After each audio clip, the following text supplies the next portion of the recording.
नमस्कार दोस्तों, सीड लर्नोपीडिया में आपका स्वागत है। आज हम लेकर आए हैं आपके लिए 24th और 25th अक्टूबर के कुछ इंपॉर्टेंट करंट अफेयर्स। आप हमारे सीड लर्नोपीडिया चैनल को लाइक करिए, शेयर करिए, सब्सक्राइब करिए ताकि आपको हमारे आने वाले नए वीडियोस का नोटिफिकेशन मिल सके। स्टार्ट करते हैं आज का वीडियो। स्टार्ट करते हैं आज की फर्स्ट न्यूज से। आज की जो फर्स्ट न्यूज है वो रेलवे से है। ठीक है। PM Modi to inaugurate India first regional rail rapid X from Sahibabad in UP. ठीक है। प्रधानमंत्री नरेंद्र मोदी जी इनॉग्रेट करने वाले भारत का पहला रीजनल रेल रैपिड एक्स कहाँ से स्टार्ट करने वाले हैं? तो साहिबाबाद। ठीक है। तो इंपॉर्टेंट क्वेश्चन बनता है रेलवे के हिसाब से।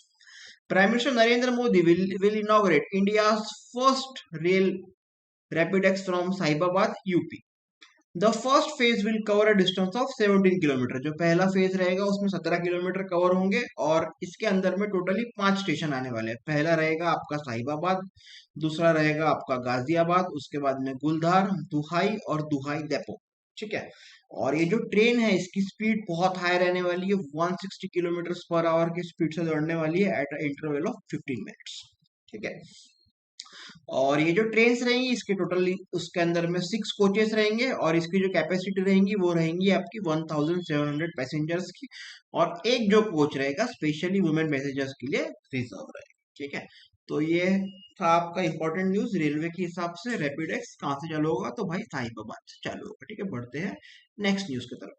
जो नेक्स्ट न्यूज है, जो हमारे एक्सटर्नल अफेयर्स मिनिस्टर है एस जयशंकर जी, उन्होंने चेयर किया है regional conference of India's Asian and east Asia ambassador in Singapore. ठीक है। The regional conference of India's Asian and east Asia ambassadors was chair by external affairs minister doctor S Jaishankar in Singapore. ठीक है। तो ये कहां पर हुआ पूछेगा तो आपका आंसर रहेगा Singapore. Doctor Jaishankar stated that the discussions focused on reviewing the regionals recent developments and assessing their impact on India। अभी जो रीजन है वहां पर उसका जो भी recent development हुआ है उसको assess करने के लिए और उसका इंडिया पे कैसा असर होगा उसको लेकर वहां पर डिस्कशन हुआ है। He also mentioned that the perspective shared by the ambassadors were helpful inputs for policy making। जो भी उसमें पर्सपेक्टिव हुए हैं, जो भी शेयर किया गया है एम्बेसडर्स के द्वारा, उससे पॉलिसी मेकिंग में काफी ज्यादा मदद मिलने वाली है, ऐसा उनका बोलना है। ठीक है।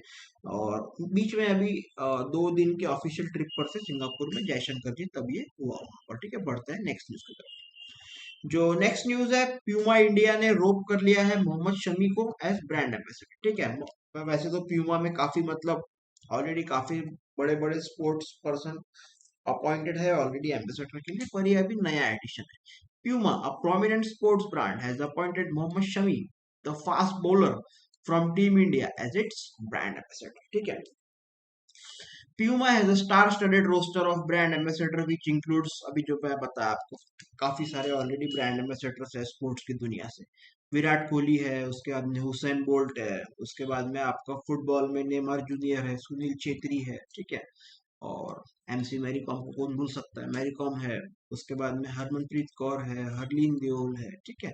अवनी लेखरा है जो कि पैराशूटर है। ठीक है। ये सारे लोग इसके ब्रांड एम्बेसडर। ठीक है। बढ़ते हैं नेक्स्ट न्यूज की तरफ। अभी मेन काम की बात है रिसेंट में मोहम्मद शमी, हमारा जो तेज गेंदबाज है। बढ़ते हैं नेक्स्ट न्यूज की तरफ। जो नेक्स्ट न्यूज है, प्रधानमंत्री नरेंद्र मोदी जी लॉन्च करने वाले हैं 511 प्रमोद महाजन ग्रामीण कौशल्य विकास केंद्र इन महाराष्ट्र। ठीक है। ये महाराष्ट्र को लेकर न्यूज है।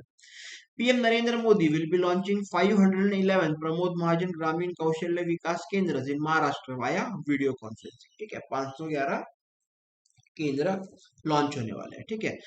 These केंद्र्स are being established across 34 rural district. ठीक है। ये कभी कभी ये एकदम इंटरनल न्यूज भी पूछ रहे थे, तो ये आपको पता रहना चाहिए कि भाई 34 रूरल डिस्ट्रिक्ट। ठीक है। In the states and are aimed at conducting skill development training program across various sectors to provide employment opportunities to rural youth। ठीक है। बेसिकली स्किल डेवलपमेंट का प्रोग्राम है और जो भी मतलब एम्प्लॉयमेंट अपॉर्चुनिटीज क्रिएट करने के लिए जो गांव के जो यूथ है उनके लिए। ठीक है। ईच केंद्र will train around 100 youngsters in at least 2 vocational courses with the training being provided by empaneled industry partners and agencies under the National Skill Development Concept। ठीक है। ये पूरा का पूरा एनएसडीसी के अंदर में ये वाला काम हो रहा है। ठीक है। बढ़ते हैं नेक्स्ट न्यूज की तरफ। जो नेक्स्ट न्यूज है, अरविंद केजरीवाल ने अप्रूव कर लिया इलेक्ट्रिक बाइक टैक्सीज इन दिल्ली। ठीक है। ये पहला भारत का यूटी या फिर स्टेट है जिन्होंने बाइक टैक्सी को अप्रूव किया, इलेक्ट्रिक बाइक टैक्सी को अप्रूव किया। तो भैया आपका आंसर रहेगा दिल्ली। ठीक है। Delhi Chief Minister Arvind Kejriwal approved the Delhi Motor Vehicle Aggregator and Delivery Service Provider Scheme 2023, a policy aimed at regulating cab aggregators and delivery service providers in the national capital. ठीक है। Delhi has become the first state or UT in India, जो मैं बताया अभी आपको, and among very few cities globally to mandate a time-bound transition of commercial vehicle fleets of aggregators, delivery service providers and e-commerce entities to zero emission electric vehicles. ठीक है। और इससे क्या होने वाला है कि इलेक्ट्रिक बाइक टैक्सी को भी मतलब दिल्ली में बहुत बड़ी जगह मिलने वाली है। ठीक है, बढ़ते हैं नेक्स्ट न्यूज की तरफ। जो नेक्स्ट न्यूज है, मिनिस्टर जी राजीव चंद्रशेखर जी इनॉग्रेट करने वाले प्रोजेक्ट हार्टलैंड त्रिपुरा। ठीक है, राजीव चंद्रशेखर जी कौन है? तो union minister of state for skill development, entrepreneurship and electronics and IT will inaugurate project Heartland Tripura, a skill development initiative in collaboration with Deloitte and national institute of electronics and information technology in Agartala. ठीक है, और ये जो project है ये launch होने वाला है रविंद्र सतबक्षी भवन में in Agartala and will aim to provide skill development and employment opportunity undergraduate students in engineering and non engineering discipline. ठीक है, मतलब जो भी इंजीनियरिंग और नॉन इंजीनियरिंग वाले बच्चे हैं उनको स्किल डेवलपमेंट कराया जाएगा। और आपका जो अगरतला है वो आपका त्रिपुरा का कैपिटल है। ठीक है, हम बढ़ते हैं नेक्स्ट न्यूज की तरफ। जो नेक्स्ट न्यूज है, REC लिमिटेड ऑनर किया है golden peacock award in risk management. ठीक है, REC limited the Maharatna Central Public Sector Enterprise under the Ministry of Power has been recognized for its exceptional performance in risk management with the esteemed Golden Peacock Award given by Institute of Directors. ठीक है, the Golden Peacock Award in risk management highlights REC's continued commitment to implementing effective risk assessment strategies, thereby contributing to organization's sustainable growth and resilience in a competitive business landscape. ठीक है, REC limited को honour किया गया as golden peacock award in risk management. Award पे वगैरह काफी सारे questions पूछते हैं, इसके लिए आपको ये इंपॉर्टेंट क्वेश्चन बनता है वापस से। ठीक है, The Golden Peacock Award, established by the Institute of Directors, India in 1991, has emerged as an internationally acclaimed standard for corporate excellence. ठीक है, और ये REC का जो मतलब सिलेक्शन हुआ है उसमें ज्यूरी पैनल को हेड किसने किया था? Chief justice of India MN Venkatachalam. ठीक है, बढ़ते हैं नेक्स्ट न्यूज की तरफ। जो नेक्स्ट न्यूज है, 21st इंडिया फ्रांस मिलिट्री सब कॉन्टिनेंट मीटिंग होने वाली है। कहां पर? तो भैया होने वाली है दिल्ली में। ठीक है, ये मीटिंग्स वगैरह काफी इंपॉर्टेंट रहती है, कहां पे क्या होने वाला है पूछते रहता है एग्जाम में आपसे। ठीक है, the 21st edition of India France military subcommittee meeting was held at air force station New Delhi. ये जो मीटिंग है इसमें को चेयर किसने किया? तो भाई हमारे इंडिया के साइड से air vice chief marshal Ashish Vora ji, assistant chief of integrated staff at headquarter IDS and major general Eric Peltier, ये थे फ्रांस की तरफ से। ठीक है, India France MSC is a forum established to progress defense cooperation between both nations through regular tasks at strategic and operational level between HQ integrated defence staff, ये हमारे तरफ से, and staff headquarter of France arm forces. ठीक है, बढ़ते हैं next news की तरफ। नेक्स्ट न्यूज एक डे को लेकर है, काफी इंपॉर्टेंट न्यूज है, नेशनल सोलिडारिटी डे हर साल 20 अक्टूबर। ठीक है, on 20th October national solidarity day 2023 is observed. This day serves for the war bravery, honoring the war soldiers' family and honoring the defense armed forces in military. Basically उनकी जो family है उसको सम्मान देने के लिए ये वाला डे मनाया जाता है। ठीक है, बढ़ते हैं नेक्स्ट न्यूज की तरफ। जो नेक्स्ट न्यूज है, दुबई को रैंक किया गया as the world fastest recovering services hub in 2023। ठीक है, Dubai, a global economic power house, achieved a remarkable growth rate of 3.2% in the service sector during the first half of 2023, making it world's fastest recovery destination in this sector. Dubai's rapid economic recovery underlines its resilience and its ability to thrive in the face of economic challenges, which is attributed to visionary leadership. ठीक है, Dubai जो है सबसे तेजी से recover कर रहा है सर्विसेज हब के अंदर में in the first half of 2023। ठीक है, बढ़ते हैं नेक्स्ट न्यूज की तरफ। जो नेक्स्ट न्यूज है, इंडियन नेवी कंडक्ट करने वाली है 2 दिन का कोस्टल सर्विस एक्सरसाइज सागर कवच। ठीक है, a 2-day comprehensive coastal security exercise Sagar Kavach involving all maritime security agencies was conducted by Indian Navy in Andhra Pradesh, Tamil Nadu and Union Territory of Puducherry. इसका जो aim है to assess the efficacy and robustness of coastal security mechanism while dealing with asymmetric threat emanating from the sea. ठीक है, basically check करने के लिए कि कितना हम लोग इफिशिएंटली उसको काम कर सकते हैं, उसके बारे में ये वाला 2 दिन का एक्सरसाइज हुआ है। ठीक है, बढ़ते हैं नेक्स्ट न्यूज की तरफ। जो नेक्स्ट न्यूज है, ग्रैंड मास्टर रौनक सदवानी जी को क्राउन कर दिया गया as under 220 world junior rapid chess champion. ठीक है, Raunak Sadhwani has won at the FIDE world junior rapid chess championship 2023. He is Maharashtra's youngest grandmaster. He emerged as the under 20 world junior rapid chess champion in Italy. ठीक है, रौनक became a grandmaster at the age of 20. जब 13 साल के थे तभी वो grandmaster बन गए थे. He is 9th youngest player in history and 4th youngest Indian to be awarded at the title. ठीक है, बढ़ते हैं नेक्स्ट न्यूज की तरफ।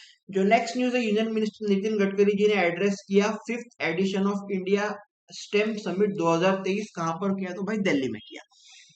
The Union Minister for Road Transport and Highways, Nitin Gadkari, informed that need-based research is crucial for India to fulfill the aspirations of society. Addressing the 5th edition of India STEM Summit in New Delhi, the minister informed that knowledge and innovation are the two important pillars for the growth of any nation. ठीक है, इसकी जो key highlights है वो STEM Summit pertains to integrated science, technology, engineering and math in the education sector, resulting in the development of curiosity, inquisitiveness, critical thinking, problem solving capacity, imagination, questioning and explanation skills among learners. The minister added that knowledge and innovation are the two important aspects to make India the third largest economy in the world. ठीक है, जो मतलब उन्होंने यहाँ पर ये भी बोला एड्रेस में कि भाई जो नॉलेज और इनोवेशन है वो सबसे ज्यादा इंपॉर्टेंट एस्पेक्ट्स है भारत को थर्ड लार्जेस्ट इकोनॉमी में बनाने के लिए। ठीक है, बढ़ते हैं नेक्स्ट न्यूज की तरफ। जो नेक्स्ट न्यूज है, ऑपरेशन अजय लॉन्च हुआ ताकि इवैक्यूएट कर सके भारतीय लोगों को कहाँ से? इजराइल से। ठीक है, ये याद रखेंगे, इंपॉर्टेंट क्वेश्चन है। India has launch operation Ajay to evacuate India nationals from Israel Hamas conflict zone. अभी आपको पता होगा इजराइल और हमास में वॉर चल रहा है, कॉन्फ्लिक्ट चल रहा है। It is an operation to facilitate the return from Israel of its citizens who wish to return. A 24-hour control room has been set up in the Ministry of External Affairs. Ministry of External Affairs में 24 घंटे control room यहाँ पे setup किया गया। ठीक है, बढ़ते हैं नेक्स्ट न्यूज की तरफ। जो नेक्स्ट न्यूज है, तंजानिया ने ज्वाइन कर लिया India led international big cat alliance IBCA। ठीक है, ये बिग कैट अलायंस के बारे में मैंने इसके पहले भी आपको 1-2 वीडियोस में बताए थे। ठीक है, क्योंकि मतलब बड़े बड़े बिग कैट्स है उनको सेव करने के लिए ये वाला इंडिया ने एक अलायंस बनाया। Tanzanian President Samia Suluhu Hassan announced Tanzania's decision to join the International Big Cat Alliance led by India. Prime Minister Narendra Modi launched the IBCA on April 9, 2023 in Mysuru, Karnataka, India as part of 50th anniversary celebration of Project Tiger. हमारे जो project tiger की शुरुआत हुई थी वो 1973 में हुई थी और हुई थी आपकी जिम कॉर्बेट नेशनल पार्क से। ठीक है, अभी IBCA का फोकस क्या है कि भाई जो 7 बिग कैट स्पीशीज है, टाइगर्स हो गए, लायंस हो गए, लेपर्ड्स हो गए, स्नो लेपर्ड्स हो गए, चीता हो गया, जगवार हो गया, प्यूमा हो गया, उसका संरक्षण करो क्योंकि इनका जो है धीरे धीरे एक्सटिंक्शन की तरफ बढ़ते जा रहा है। ठीक है, बढ़ते हैं नेक्स्ट न्यूज की तरफ। जो नेक्स्ट न्यूज है, माई GOV की जो चीफ है आकाश त्रिपाठी जी, उनको अपॉइंट कर लिया गया as CEO of India semiconductor mission. काफी इंपॉर्टेंट न्यूज है ये भी। Akash Tripathi, who currently serves as CEO of MyGov, will assume the role of CEO of the India Semiconductor Mission. He will succeed Amitesh Kumar Sinha, whose tenure as the CEO of concluded on अक्टूबर 4 अक्टूबर को इनका tenure खत्म हुआ अमितेश कुमार सिन्हा जी का, तो उनके जगह अभी आकाश त्रिपाठी जी आ गए। ठीक है, the Indian government has place significant emphasis on establishing a domestic semiconductor manufacturing ecosystem. Indian government ने एक बहुत ही अपना मतलब मिशन बना लिया है, सिग्निफिकेंट एम्फोसाइज किया है कि भाई हम लोग सेमीकंडक्टर भारत में ही प्रोड्यूस करेंगे। सेमीकंडक्टर ऐसा डिवाइस है जो आपके हर एक इलेक्ट्रॉनिक डिवाइस में लगता ही लगता है, आपका कंप्यूटर हो, लैपटॉप हो, मोबाइल हो, कुछ भी सेमीकंडक्टर के बिना आपका इलेक्ट्रॉनिक डिवाइस नहीं बन सकता। To support this goal, the India semiconductor mission was launch in December 2021 with a substantial allocation of $10 billion. मतलब उसको अगर आप रुपीज में करोगे 70,000 करोड़ इन फंडिंग। तो ये थे कुछ इंपॉर्टेंट करंट अफेयर 24 और 25 अक्टूबर के। आई होप आपको वीडियो बहुत पसंद आया होगा। वीडियो को लाइक करिए, वीडियो को शेयर करिए, चैनल को लाइक करिए, चैनल को सब्सक्राइब करिए और चैनल को शेयर जरूर करें ताकि आपके जो मित्र है जो भी गवर्नमेंट के लिए प्रिपेयर कर रहा है उसको भी कुछ मदद मिल जाएगी। तो keep learning, keep watching our channel. Thanks for watching, keep learning, happy learning, have a good day ahead.